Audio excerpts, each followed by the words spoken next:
ഹും, അടുത്തേക്ക് വരൂ എൻ്റെ കുഞ്ഞെ. ഞാനൊരു കഥ പറയാം. ഒരിക്കൽ കാറ്റ് പോലും രഹസ്യം പറഞ്ഞു പോകുന്ന ഒരു ചെറിയ ഗ്രാമത്തിൽ രണ്ട് കൗമാരക്കാരായ പെൺകുട്ടികളുണ്ടായിരുന്നു, ലില്ലിയും മിയയും. അവരേറ്റവും അടുത്ത സുഹൃത്തുക്കളായിരുന്നു. എപ്പോഴും കൗതുകം, എപ്പോഴും ചോദ്യങ്ങൾ.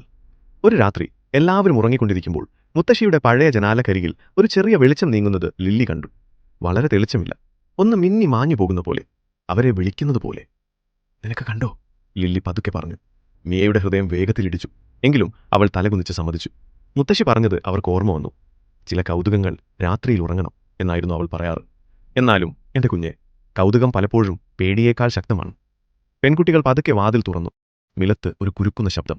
വെളിച്ചം നിശ്ചലമായി. അപ്പോൾ ഇരുട്ടിൽ നിന്ന് ഒരു മൃദുവായ ശബ്ദം കേട്ടു. നിങ്ങളെന്നെ പിന്തുടർന്നതെന്തിനാ? പെൺകുട്ടികൾ ഒരേ ആണിന്റെ കൈ മറ്റൊന്ന് ശക്തിയായി പിടിച്ചു. അടുത്ത നിമിഷം വെളിച്ചം മങ്ങി, മുറി ചൂടായി. അപ്പോൾ അവർ മനസ്സിലാക്കി, ചില രഹസ്യങ്ങൾ നമുക്ക് ദോഷം ചെയ്യാൻ വരില്ല. അവ നമ്മുടെ ധൈര്യം പരീക്ഷിക്കാനാണ് വരുന്നത്. ആ രാത്രിക്ക് ശേഷം ലില്ലിയും മിയയും കേവലം കൗതുകമുള്ള പെൺകുട്ടികൾ മാത്രമല്ല, അവർ മുമ്പിലേതിനേക്കാൾ കൂടുതൽ ധൈര്യമുള്ളവരായി. അതിനാൽ